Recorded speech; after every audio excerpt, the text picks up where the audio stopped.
with Sky Sport. Kia ora and welcome into the conversation in our Super Rugby Coaches pre-season special, where myself and Joey Wheeler are going to chat to all 5 Super Rugby coaches as we build into 2021 of Super Rugby Aotearoa. And we're starting with Scott Robertson, the Crusaders head coach, going in for another 1000th title this year. But let's start with a little bit about you. We all think that we know you. You're this persona, this very happy-go-lucky kind of guy. But does that belie a bit of a tougher interior? Well, thanks for having me along, guys. Kia ora, everyone. Awesome to be here. This is quite unique. Feels like the old Matty John setup, doesn't it? That's what we were going for. Good. Yeah, totally. Matty John's. He's very I'm more the Blocker Roach. Blocker Roach. Yeah. Similar sort of voice. Not the substances of Matty Johns, but anyway. Look, I just. Easy good lucky. Oh, look, you know, like I played 13 years professionally as a player, and so I came out and knew that I was going to be a coach. So I was pretty clear on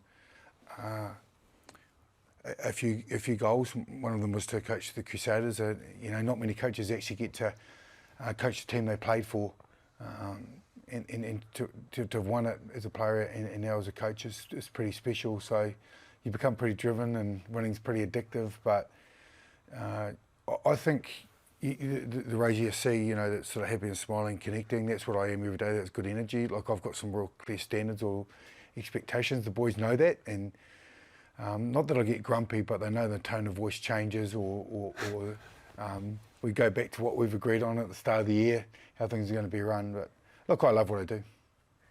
Does that sometimes, that persona, does that sometimes not set you back, but it doesn't necessarily fit in the traditional rugby world? You know, that kind of staid, very traditional world that we've seen in over the years. How that fits in, that personality fits in. Oh, yeah. Look, love it or not, just the way it is. That's you are who you are. Being myself, right? Yeah. Mum and Dad always said to me, "Be yourself," and you know, trust your instinct, and. That's what I was when I first went down from Barplenty, you know, Bay Boy from the Mounts. Awesome time growing up in Mount Wanganui. It's a bit different now. There's absolutely not one traffic light or an overbridge or anything like that. But now, you know, it's like a Gold Coast or a little Auckland. You know, the difference that's changed. But that sort of helped shape me. You know, like I was either surfing after school or before school, or down Blake Park. Running around, you know, I spent more time at that field, Blake Park, than any other kid. And look, I loved my upbringing, and I just knew who I was. I loved the social side of it, and loved being connected. And when I went into being a professional rugby player, I continued to do that, and you know, had a great career and just loved it. From that kid that was at Mount Wanganui Rugby Club, and then the transition down to, you know, probably a reserved sort of Christchurch, Canterbury environment. How does a Razor Ray, his personality, fit into that environment? Because, you know, like, it is a pretty traditional sort of place, and you think of the people that have come out of there. You're a bit of an anomaly in many respects. Yeah, I suppose. Like, I'm a bit of an OG. I suppose you've got that little perception of the Crusaders, but you got to remember the first year when I was there, I went down with Norm Maxwell. Yeah, true. The old janitor. He would clean anything up, you know, except his own bedroom. But he was cleaning, obviously, the ruck out, and he had Mertz, who's irreverent, you know, bipolar. Or no, he's just got such a photographic memory and quick wit, and keep everyone on task. And then, you know, then you've got your Norm Berrymans, you've got all these diverse group. And then when Wayne Smith came in, he just said, you know, this is who you are, I'm going to get you the best out of you. Set some amazing principles and systems that I still run today as my coach, as a coach, learnt from Smithy, and then Robbie Deans, and then obviously Steve O'Shea came in and carried on that mantle. So look, we had a diverse group, and it was a pretty special group, you know, because 80% of us that lost it in the first year in '96. It wasn't the greatest of years. I think we won 2, and then 2 years later, 80% of that team won 3 in a row. Ended up winning 3. So, yeah, look, what I loved about it, they just trusted you, and you just got a lot of belief in yourself. And it's like I said, just be myself, and I moved out to Sumner, which was equivalent to my Mount Maunganui. So, I met my wife at Lincoln University, went back and studied as I was being at school and dyslexic. I didn't quite get past, I did actually finish the rugby season and didn't get to the end of the year. 7-4 Mount Maunganui College, I'll tell you what, it's seen the best. Best for me at rugby practice, but how's that shaped you though as well? Your dyslexia, like how's that affected? Has it affected your coaching style, or have you been able to adapt with other guys' learning abilities? Has that been a real strength of your coaching, do you think? Yeah, it's interesting because everything's with pictures with me, like long verses or reading things that I become really clunky and talk like that and try not to make a mistake, whereas I'm just more relaxed, open. So everything, if the boys come into the environments, just pictures. We do a lot of theming, we do a lot of stuff around, neuroscience stuff, which means, what you want to see and where you're going and how do you connect as a person to it. So that's what I've done. Like I grew up drawing pictures of waves and rugby moves, and that's what I do now. I've got maps and structures where people want to be and want to go, and nothing's changed from those days at school. And I'm a great starter, but not an amazing finisher. I have to have people around me to come in and close it off, because I get sort of blocked and I'm starting to think about another idea and another idea, and everyone goes, just deal with these two. So I've got a great staff and loyal assistants that understand that and get the best out of me. Who sort of have influenced you as a coach? You've mentioned a couple of names earlier, but who, I guess, that you follow or that you keep learning from as well? Because I guess that's the other thing, you've got to keep learning yourself. Yeah, if there's a big decision, I'll still ring Robbie Deans or Wayne Smith and have a conversation with them and just talk through it, and they've just got a great way of actually tying it all back up and probably confirming what I was thinking in my head, or coming to a totally different angle from it and look at a different perspective, which is great. But probably a good chance for me to sort of have a shout out to Rob Penny. He gave me my first opportunity back in 2007, 2008 when I started with Canterbury. Hell of a coach, and he'd been through similar to myself, but he'd done the academy, and then he went on to New Zealand 20, so he dealt with a lot of the age group from 18 to 20, those young men, and the frontal lobe and how it developed and their decision making, and I looked at them and saw how much potential young kids can have or change so quickly, and they're going to make mistakes, and that development that I had with Rob Penny was incredible, because I sat behind him for 4 years. I started doing tackle technique and offloading. That was my first job with the NPC, and then the next year it just improved, and then I was doing defence, and then I was just tabbed by Mats, and then did 4 years as head coach for Canterbury. In terms of that, I know you were talking about your theming earlier. Yeah. I'm really interested in, because a lot of the players always, you talk to them and they are so excited about what you're going to come up with. It's like this big unveiling every year at the Crusaders. Oh, what's the theme going to be? And you keep it really close to your chest, and you obviously pride yourself around that stuff. Why is that so important? To you and one to this Crusaders team, because the growth that we've seen in the Crusaders since you've taken over has been just phenomenal every year. And does it come back to that belief from the whole squad that they're tied into something special every year? Like, what is it? Like, what's it all about? It's a good question. Like, I sort of learnt it off that the Wayne Smith and the Deansy era, and sort of put my own twist on it. My job as a coach is to unite and inspire, and to do that you have a real clear vision, to everyone knows where you're going, and then the mission, how you're going to get there, and that's what the narrative does. It ties you in and gives you a clear understanding of who you are, the tūranga waiwai, your belonging and your inclusion, where we come from and where we're going, and so over the last 4 years we've built on that as a group, and there's been a lot of constants with the players. And like I say, I took over championship winning team. I'm not saying that I've turned around from last or anything, but what I've turned around, what I'm proud of is week after week. That week after week, get out the best out of the players, and then the next group that's come through. We lost in 2019. We lost over 1,000 caps. 800 in our 4-pack, and then the next year, to want to win. Aotearoa was pretty special with the young group that we had.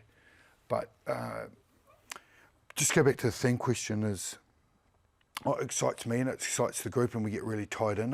So it's just not another year, and it's just not another game. If one of my players say to me, "Oh, I've got another game this week," it's just another game. Well, it's not. Every game is special. Everyone's got its mark in history, and it's our chance as a group to make it special. How do you come up with those ideas, like purple rain, rumble in the jungle? What's the thought process to get to that point, to have these, sort of catch cries that then guys are getting tattooed on themselves after they win championships? Like, yeah, that wasn't part of the plan. Yeah, I know, but like it's obviously really special, and there's a massive attachment for the players to how cool that is to be involved in. Look, we sort of had a lot of. I looked at a lot of theme around kings and what do kings do, and then they reign, and how they tied in, or what ones that the kings that have been successful for a long period of time had a dynasty. The ones that have failed have always become quite hubris and expect and become complacent. Oh, it'll be okay, but it won't. You've actually got to grow and evolve. So a lot of the language around the theming is that. So how are we going to get better from a group? Actually, style one, get better or get beaten, which was the Storm, which we used at Purple Rain. We used their one. Straight plagiarism, no edit. So it was not mine, It's a little edit and it becomes racist. And they've been great. So we've got a great relationship with them. You've got your Cam Smith, and these our Sam Whitelock. You've got Sam, who's been around forever, and as Cam Smith has had such a long tenure. They're captains. They're captain their country. They've captained their club. They've been so successful. Hardly ever injured, and they just win.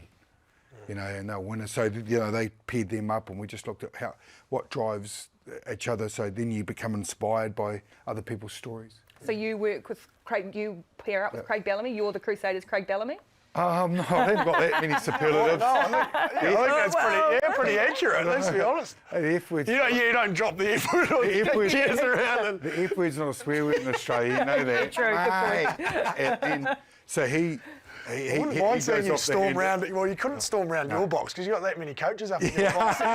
You've been knocking ball bikes over, mate. Oh, look, more Frank Panizzi, who runs the Melbourne Storm. I do a lot of work with him, but I go over every year when I can, and we connect, and we've got a great relationship and share ideas. And so with Trent Robertson for the Roosters, so sort of reached out to them, and it's great to bounce ideas off. They've both been successful in those areas, winning championships, and obviously Roosters won back to back, the first one, and the Storm have had a lot of tough times over the years, and so have we as the Crusaders, obviously with the branding and the symbolism, and they had the salary cap issue, and which you guys probably could have a salary cap issue as well. We're not the Blues, mate. When you got, I think when you got 18 All Blacks past and present, surely there's got it's a 4-year floating salary cap, mate. You know that. Floating. And it's up in the clouds. It's because it's so high. 1,000 clips left on the last year. That is all about good management and good partner. Oh no, brilliant. I'm glad you touched on though those relationships with different coaches, because obviously over lockdown there was, how do you coach? How do you keep coaching with your hand in it? But I understand you did something over Zoom with Stuart Lancaster in England. You had a coach off. Basically it was a virtual coach. They'll play us and we're going to play them, and then we just present back how we're going to beat each other. We won by 10 points, but World Club champs now. It's a nice start talking to them, I think. My memory, but wherever you want to go. But so we just looked at it and said, how would you prepare, and what would you do, and what would be your kick strat, and what do you see from us? What would you tactically attack? So look, some great stuff. How we defend with our 9, and just our backfield, and then they ask questions why you do things, and that was the good part, because you normally don't share that afterwards, do you? We'd actually got a lot deeper, and then once we did that, we went off into a little mini unit area. So Josh Ryan caught up with Ron McBride, who coached Wales for a long time with Warren Gatland, and we got a lot of learning around that, just the position-specific stuff. But going into the 2021 season, and I guess for you there's going to be inevitable questions. You're off contract, so you might as well probably just tell us now what you're going to do at the end of the season, and then it's done and we don't have to worry about it the rest of the year. You sorted? Not quite yet. Are we Lions experience? Yeah, look, I'm trying to tie that up at the moment, actually. I've talked to Gats, and there's a potential for me to coach the Barbarians, which is the team that plays the Springboks beforehand, and then jump in and help their coaching group. So that'll be, well, this is a scoop. And then from there, Beyond that, sorry. stay on with Crusaders, and then Yeah, that's what I'd like to do. So you're off contract at the end of 21, aren't you? Correct, Yeah, I am. Yeah. Yeah. So, but you would like to? Yeah, I'd like to. Look, I've got my family with the age, and I want to stay loyal. And look, I've still got aspirations to go higher, and but some of those things are out of my control. So there's going to have to be a point. But look, I've always showed a really clear intent. I don't want it just, to have a game. I don't want a massive amount of games around trying to leverage and stuff. And this is me. This is what you get. Like we started off with, and I'm here, and then there's going to be a point where I'm just going to say thanks. And if you want to go another direction, great. If I want to go, well, thank you. Was it tough watching on the All Blacks in 2020, knowing that you were in the mix for that position as well? Sort of the first game, I think the hype and the build-up, and then I just, you go back them and support. That's what you do, and you wish them all the best. We've got some great mates, and the management and the playing group. So, you don't wish any ill on someone else. It's not the way you work, is it? So, after the first game, it's good. on that though, if let's say hindsight, you had got the role. What was sort of the first thing, the stamp of Razor Ray that he wanted to put on the side? What was the what were you wanting to maybe not change, but grow, and to use your words, to grow the All Black sort of persona or brand, or what they do on and off the field? What was the main thing? I feel like we're going down a rabbit hole here. Well, don't.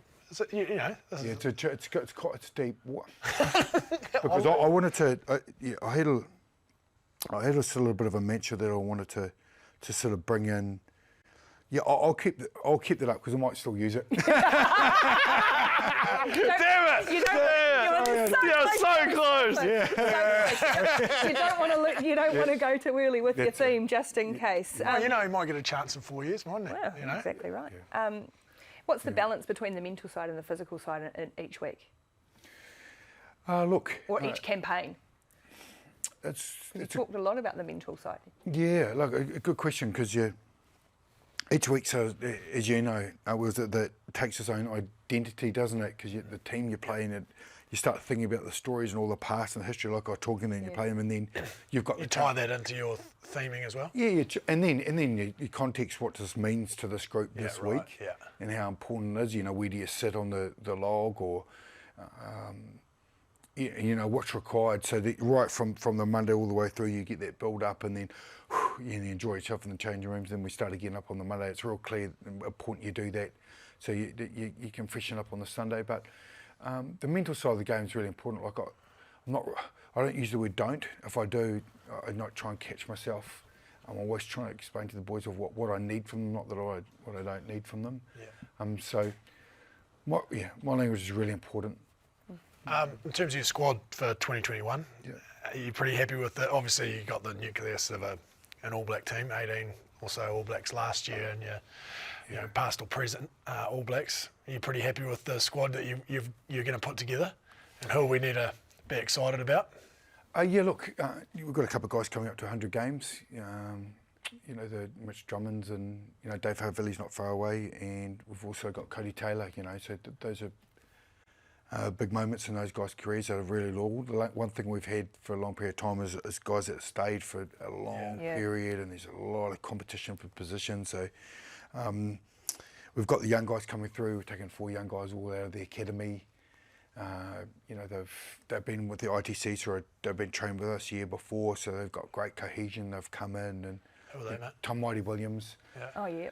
He's 6'5", 140 kilos. Plenty of them. He's a massive kid. And then you've got Shafi Haki, who's he can play multiple positions and kick. He's got a long range kick on him. He's exciting. He can play. Obviously, Izzy Punavai, who was captain of New Zealand schools, and our local boys can play from midfield out, and he's pretty special. And Fletcher Newell, who let's give him a rap. He, for the first time ever, got New Zealand under-19 Player of the Year as a tight head prop. It's amazing, isn't it? That's a great effort. Yeah. It's like when Crocky won Super Rugby Player of the Year back in, what was it, 2011? Loose head prop. Unbelievable. It is a moment. That's, brilliant. Yeah. Considering too, the year we had in 2020, a shorter All Blacks program, a shorter Super Rugby program, in terms of your preparation then going into 2021, could this be the best prep you might have had as a Crusaders coach? Only a few weeks, yeah. Well, what we learned out of COVID was that you don't actually need that long. As long as everyone's really well aligned, you've can coach that real clarity of this is what we're trying to achieve and then go and trust them. So, and we had a bye that first week, which we asked for. And I don't know if we did actually, we got it, so we just embraced it. But having that first week off really allowed us to fine-tune a few things other than losing Scott Barrett in that trial game. Yeah. It was emotional, but he, we got rhythm straight away, and Aotearoa, it's pretty hard to play from behind. It's, because it's pretty much a sprint, and it's hard to win a sprint if you don't start well, and it's a great comp. So for us, the period of time and how you teach the guys in the first, and the All Blacks coming back in the start of February, and they could play half a game, pre-season games, all those positive things. So we'll be rolling. Seems like a lifetime ago. It does, say doesn't it? Like that. On David Havili, while we're there, what else does he have to do to cement himself at that next level? Because he's, I mean, stay on the pitch. This play will half be, yeah. Is that it though? I think. I look at Davey and he's a game breaker. He can do everything. Yeah. He does it at 15, but he can do it from 10 out, right? Yeah, he can. So is there a chance that we could see him maybe put him at 12? Because you've got a Will Jordan that could play 15 for you blokes. Because for me, I think he's that good a player that he could play 12 for the All Blacks. Genuinely.